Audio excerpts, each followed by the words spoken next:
Assalamualaikum warahmatullahi wabarakatuh. Subahal khair.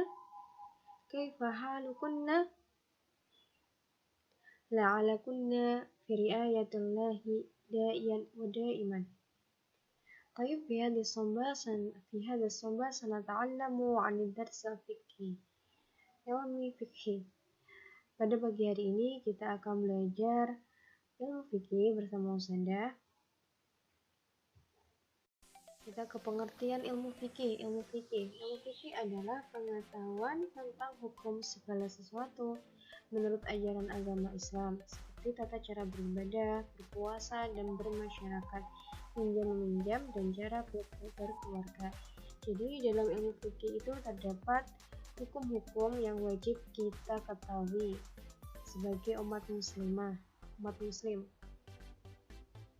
seperti cara beribadah dengan benar, terus hukum berpuasa, lalu tentang bermasyarakat seperti pinjam-meminjam, hukumnya bagaimana, dan cara berkeluarga.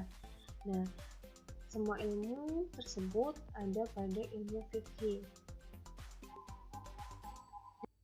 Fikih terdapat perintah dan larangan. Perintah yang mana dari Allah dan larangan juga dari Allah. Perintah adalah wajib, yaitu suatu perintah yang harus kita kerjakan, jadi wajib dikerjakan. Perintah yang Allah perintahkan kepada umat muslim untuk dikerjakan. Sedangkan larangan adalah suatu pekerjaan yang dilarang atau harus kita hindari karena dilarang oleh Allah SWT. Dan hukum larangan itu adalah haram. Sedangkan perintah itu hukumnya wajib atau fardu. Selanjutnya, dalam fikih terdapat ada 5 hukum. Yang pertama adalah wajib dan fardu. Yang kedua sunnah atau mandub. Yang ketiga haram. Yang keempat makruh. Yang kelima mubah atau halal. Nah, sekarang kita membahas 5 hukum tersebut. Yang pertama wajib dan fardu. Wajib atau fardu artinya mesti, tidak boleh tidak. Jadi wajib itu harus dilaksanakan. Jadi tidak ada rukhsah ataupun keringanan untuk tidak melaksanakan. Meskipun ada pun rukhsah atau keringanan, kita harus menggantinya. Contohnya seperti puasa. Dalam ilmu fikih berarti sesuatu yang ada apabila kita kerjakan kita mendapat pahala, dan apabila kita tinggalkan kita berdosa. Jadi wajib itu harus dikerjakan agar kita mendapatkan pahala, dan jika meninggalkannya maka kita akan berdosa. Contohnya itu seperti sholat 5 waktu, yaitu sholat 5 waktu hukumnya adalah wajib, jadi tidak boleh natsuk atau tidak boleh kita tinggalkan. Nah, terus berpuasa di bulan Ramadan juga hukumnya wajib atau fardu. Dan selanjutnya yaitu membayar zakat. Selanjutnya yang kedua, sunat atau mandub. Sunat atau mandub artinya jalan, sesuatu yang bias dipakai dan dikerjakan. Jadi sunnah itu boleh dikerjakan, boleh tidak dikerjakan. Dalam ilmu fikih berarti sesuatu yang apabila dikerjakan kita mendapat pahala, dan apabila kita tinggalkan kita tidak berdosa.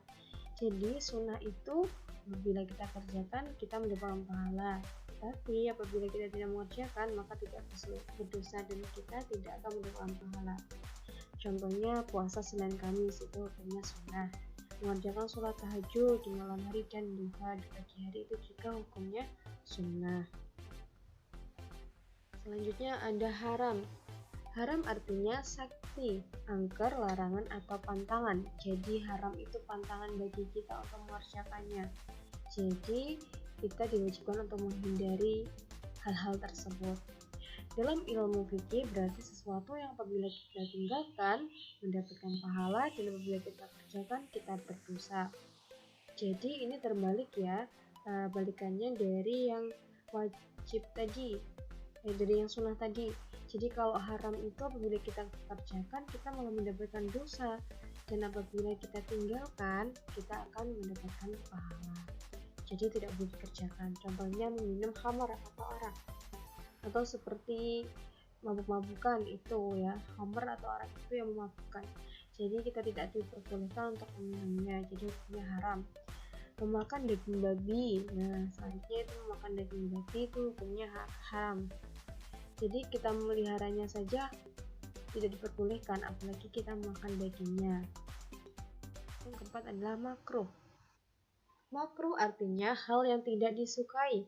Dalam ilmu fikih berarti sesuatu yang apabila kita tinggalkan kita mendapatkan pahala, dan apabila kita kerjakan tidak dipermasalahkan atau tidak ada konsekuensinya.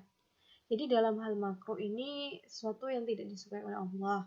Apabila kita meninggalkannya insya Allah mendapatkan pahala, dan apabila kita mengerjakannya tidak dipermasalahkan, tapi lebih baik untuk dihindari. Contohnya memakai perhiasan untuk laki-laki, lalu menggosok gigi ketika berpuasa, itu hukumnya makruh. Mubah atau halal. Mubah atau halal artinya dibolehkan atau tidak ada larangan. Jadi mubah itu boleh dilakukan, itu tidak dilarang, halal. Dalam ilmu fikih berarti sesuatu yang boleh kita kerjakan atau kita tinggalkan.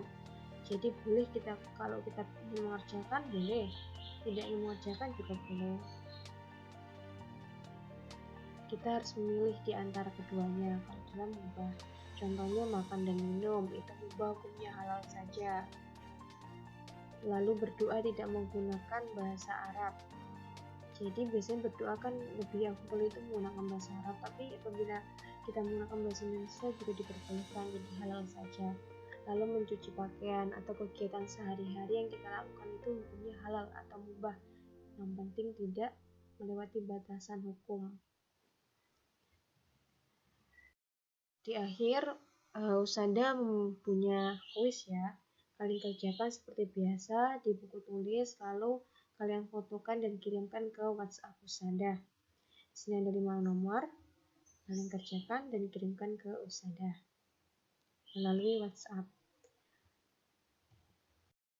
Oke, mungkin kafaina bihada, syukran jazilan, ma'an najafikul umur. Wassalamualaikum warahmatullahi wabarakatuh.